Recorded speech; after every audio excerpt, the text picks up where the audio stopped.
नमस्कार मित्रांनो, learn English through Marathi या प्रोग्राममध्ये आपलं सर्वांचं स्वागत आहे. आणि आज आपण कंटिन्यू करतोय आपला टॉपिक. आता तो टॉपिक म्हणजे का आपला कॉमन एक्सप्रेशन. याच्या अगोदर आपण 2 पार्ट बघितलेले आहेत, बरोबर. आता आजचा जो पार्ट आहे तो पार्ट 3 आहे. तर सुरुवात करूया. बघा, पार्ट 3 ला आपण सुरुवात करतोय. तर आजचा जो पहिला आहे आपला कॉमन एक्सप्रेशन तो आहे I am on the fence. काय आहे? I am on the fence. तर आता याचा अर्थ काय होतो? I am not sure. याचा अर्थ काय होतो? आय एम ऑन द फेन्सचा आय एम नॉट शुअर म्हणजेच काय, 2 डिसिजन आपल्याला घ्यायचे आहेत. तर 2 पैकी आपण कन्फ्यूज आहे, आपण शुअर नाही आहे की कोणतं आपल्याला घ्यायचं आहे, इकडे जायचं की इकडे जायचं. याच्यामध्ये आपण काय आहे, कन्फ्यूज आहे. तर तेव्हा आपण काय म्हणू शकतो की I am on the fence म्हणजे मला समजत नाही आहे, आय एम नॉट शुअर. लक्षामध्ये असा काय त्याचा अर्थ होईल.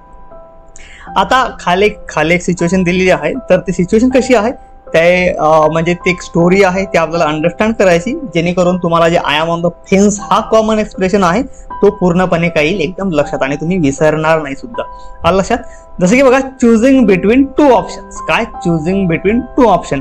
हे काय आहे? कंटेक्स्ट आहे. हा काय सार आहे कशाचा? आपल्या स्टोरीचा. आता सिच्युएशन काय आहे?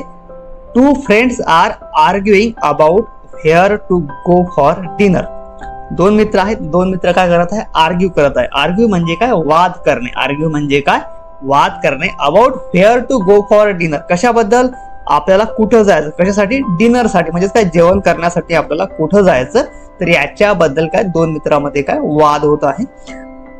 तर तो जो वाद आहे, बरोबर, तर तो वाद आपल्याला याच्यामध्ये डिस्कस करायचा आहे. आता बघा, पर्सन हे काय म्हणतो? I want to go to the Italian restaurant. I want to go to the Italian restaurant. लक्षात. पर्सन ए काय म्हणतो? त्याला कुठे जायचं? इटालियन रेस्टॉरंटला जायचंय. आणि पर्सन बी काय म्हणतो? No, let's go to the sushi place. No, let's go to the sushi place. Person sushi काय? सुशी एक डिश आहे लक्षामध्ये. आणि पर्सन बी काय म्हणतो? No, let's go to the sushi place म्हणजेच काय, आपण काय करूया, आपण जाऊया कशाला? सुशीच्या प्लेसला. लक्षामध्ये. तर असं काय म्हणतो पर्सन बी. दोघांचे पण जो डिमांड आहेत ते कसे आहेत? एकदम वेगवेगळे आहेत. तर याच्यामध्ये सर्वात मोठा म्हणजे पर्सन फसतो तर तो आहे पर्सन सी. पर्सन सी काय म्हणतो? I am on the fence. I am on the fence. I like both so I can't decide. बरोबर. तर पर्सन सी काय म्हणतो की बाबा I am on the fence म्हणजे मी शुअर नाही आहे याच्यामध्ये, की कारण की मला दोन्ही गोष्टी आवडतात. मला इटालियन रेस्टॉरंट पण आवडतंय आणि मला सुशी प्लेस पण आवडतं लक्षामध्ये. आणि मी डिसाइड नाही करू शकत आहे की कुठं जायचं. I am on the fence म्हणजेच काय, मी शुअर नाही त्याच्यामध्ये. लक्षामध्ये. असा हा स्टोरी आहे. लक्षामध्ये. तुमच्या लक्षात आलं असेल. काही अडचण असेल कमेंट बॉक्समध्ये लिहून पाठवा. आणि व्हिडिओ कसे वाटतात सगळे लाईक करा. तुम्ही सबस्क्राईब करत नाही या चॅनलला नक्की करा, जेणेकरून मला मोटिवेशन मिळेल. लक्षामध्ये. तर बघा, आता नेक्स्ट आहे I am taking off. I am taking off म्हणजेच काय? I am leaving. बरोबर. I am leaving. लिव्हिंग म्हणजे काय? सोडून देणे. लक्षामध्ये. एखादी जागा सोडणे, एखादा प्लेस सोडणे. आता आय एम टेकिंग ऑफ जे आहे तर याच्याने काय डिफरंट अर्थ होतात सिच्युएशन नुसार. जशी परिस्थिती आली परिस्थितीनुसार वेगवेगळे त्याचे अर्थ निघतात लक्षामध्ये. आता आपल्याकडे 2 सिच्युएशन आहेत. जसं की बघा, I am leaving a place हे झाली आपली पहिली सिच्युएशन. दुसरी आहे I am going on vacation किंवा मग ब्रेक. लक्षामध्ये. असं काय त्याचे 2 आपण इथं काय परिस्थिती घेतलेल्या आहेत. आता जो पहिला आहे लिव्हिंग अ प्लेस, तर त्याचा अर्थ काय होतो? I am leaving this place now.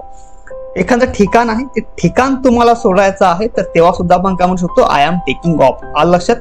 जे की आता खाली काही एक्झाम्पल दिलेले आहेत. After the meeting you might say. बरोबर. म्हणजे एखाद्या तुम्ही मीटिंग मध्ये आहात तर तेव्हा तुम्ही म्हणू शकता, तेव्हा आपण काय म्हणू शकतो? I am taking off now, see you tomorrow. Taking off म्हणजे काय? मी सोडत आहे ही जागा. बरोबर. आय एम टेकिंग ऑफ म्हणजे काय? आय एम लिव्हिंग म्हणजेच काय? मी ही जागा सोडत आहे. I am taking off now, see you tomorrow म्हणजेच काय? उद्या भेटूया. बरोबर. मी आता ही जागा सोडत आहे, आपण काय करूया? उद्या भेटूया. असा काय त्याचा सेंटेन्सचा अर्थ होईल. नेक्स्ट आहे at the end of the party. At the end of the party. आता समजा तुम्ही एखाद्या पार्टीमध्ये आहे, तर पार्टीमध्ये तुम्ही म्हणू शकता, म्हणजे आता पार्टीला समजा पार्टी तुम्हाला उशीर होत आहे कुठे जाण्यासाठी, तर तुम्ही म्हणू शकता की इट्स गेटिंग लेट म्हणजेच काय? उशीर होत आहे, so I am taking of.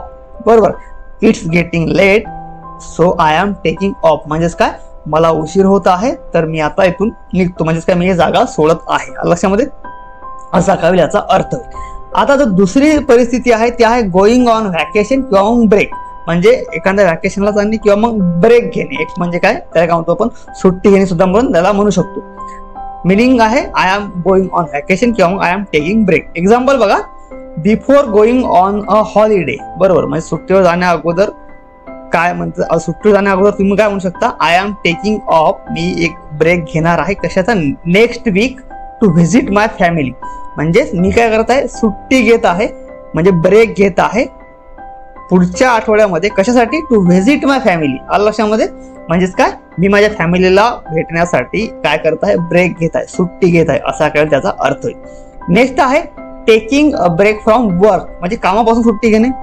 आता काय म्हणते sentence, I am taking off for a few days to recharge. म्हणजेच काय, मी सुट्टी घेत आहे कशासाठी, कामापासून, म्हणजे कामापासून थकलेला समजा, मला आता रिचार्ज होण्यासाठी मला काय पाहिजे, सुट्टी पाहिजे, ब्रेक पाहिजे. लक्षामध्ये असा काही याचा अर्थ होईल. आता सेंटेन्स थोडेसे लॉंग आहे, थोडेसे कन्फ्युजिंग तुम्हाला वाटू शकतात, पण घाबरून जायचं काम नाही. एकदम सोप्या पद्धतीमध्ये आपण शिकत आहे.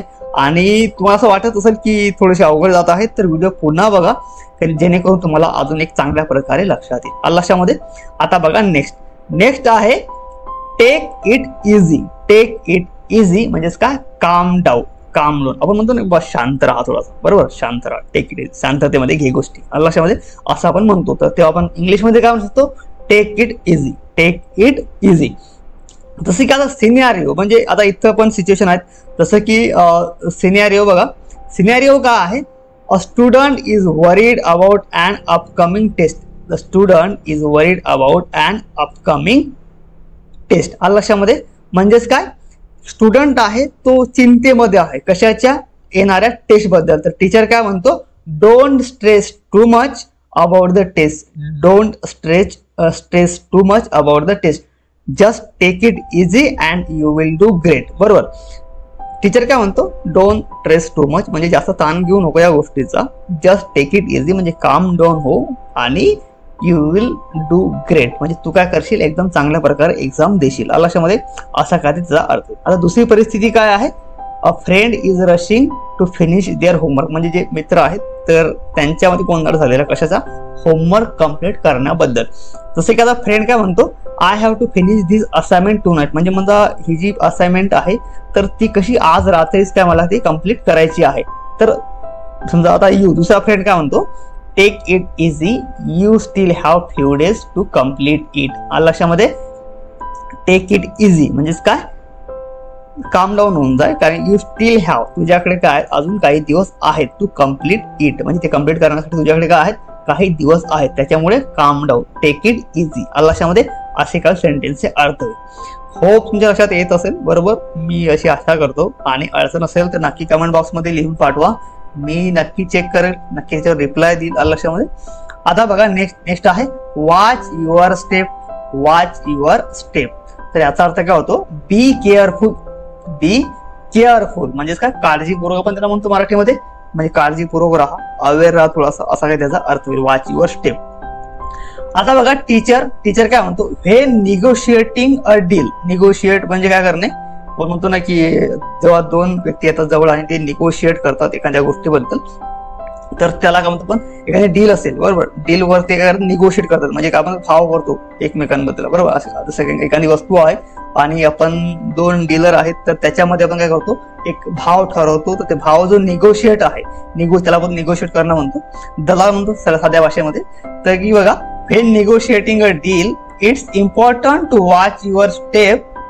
It's important to watch your step and read contract carefully. बरोबर, टीचर काय म्हणतो, when negotiating a deal, जेव्हा तुम्ही काय करसाल, एक निगोशिएटिंग कराल डील बद्दल, इट्स इम्पॉर्टंट, काय महत्वाचं आहे, वॉच युअर स्टेप म्हणजेच काय, केअरफुल असणं, बी केअरफुल. बरोबर, म्हणजे त्याला काय म्हणतो आपण मराठीमध्ये की एकदम म्हणलं न म्हणतील तर आपण म्हणू की बाबा एकदम काळजीपूर्वक, बरोबर, काळजीपूर्वक असणं, आणि रीड कॉन्ट्रॅक्ट केअरफुली, आणि जो कॉन्ट्रॅक्ट आहे ती केअरफुली रीड करणं हे काय आहे, महत्वाचं आहे. लक्षामध्ये. तर स्टुडंट काय म्हणतो, स्टुडंट म्हणतो की एक मिनिट, स्टुडंट काय म्हणतो, I will watch my step. I will watch my step when discussing the project with my team to make sure everyone agrees. तर स्टुडंट काय म्हणतो, मी काय करेल, I will watch my step, म्हणजे मी काय करेल, मी माझे स्टेप आहे ते एकदम केअरफुली घेईल. मी केअरफुल राहील केव्हा, जेव्हा discussing the project with my team, जी माझी टीम आहे त्याच्याबद्दल. आणि मी मेक शुअर करेल म्हणजेच काय, मी ते बघेल एव्हरीवन ॲग्री, प्रत्येक जण त्याच्याशी सहमत आहे की नाही. लक्षामध्ये असा काय सेंटेन्सचा अर्थ होईल. आता बघा नेक्स्ट काय आहे, it's tough nut to crack. It's tough nut to crack. आता याचा अर्थ काय होतो, it's a tough nut to crack, याचा अर्थ होतो इट्स डिफिकल्ट, म्हणजे कशी गोष्ट कशी आहे, कठीण आहे. कशी आहे, इट्स डिफिकल्ट. एक्झाम्पल बघा, my new teacher is tough nut to crack. बरोबर, म्हणजे माझी जी टीचर आहे ती कशी आहे, एकदम डिफिकल्ट आहे. And she is very strict and it's hard to know what she is thinking. आणि हे फार कठीण आहे की ती काय विचार करत आहे माझ्याबद्दल, म्हणता येईल लक्षामध्ये, की असा काय त्याचा अर्थ होईल. तर एक्सप्लेनेशन दिलेलं आहे सरळ. म्हणजे आता वरचं जे आपण जे पहिले एक्झाम्पल घेतलेलं आहे ते कसं आहे, आपण त्या कॉमन एक्सप्रेशन घेऊन ते सेंटेन्स बनवलेलं आहे. तर त्याचा खाली जे एक्सप्रेशन आहे शॉर्ट टर्म मध्ये, the teacher is difficult to understand to get along with, म्हणजेच काय, ती टीचर आहे माझी, ती एक फार स्ट्रिक्ट आहे आणि तिला समजणं फार कठीण आहे, असा काय त्याचा अर्थ होईल त्या सेंटेन्सचा. आलं लक्षामध्ये. तर आजसाठी एवढंच. व्हिडिओ आवडला असेल लाईक करा, शेअर करा, चॅनलला सबस्क्राईब सुद्धा करा. तर भेटूया पुढच्या व्हिडिओमध्ये. तोपर्यंत नमस्कार आणि थँक्यू फॉर वॉचिंग.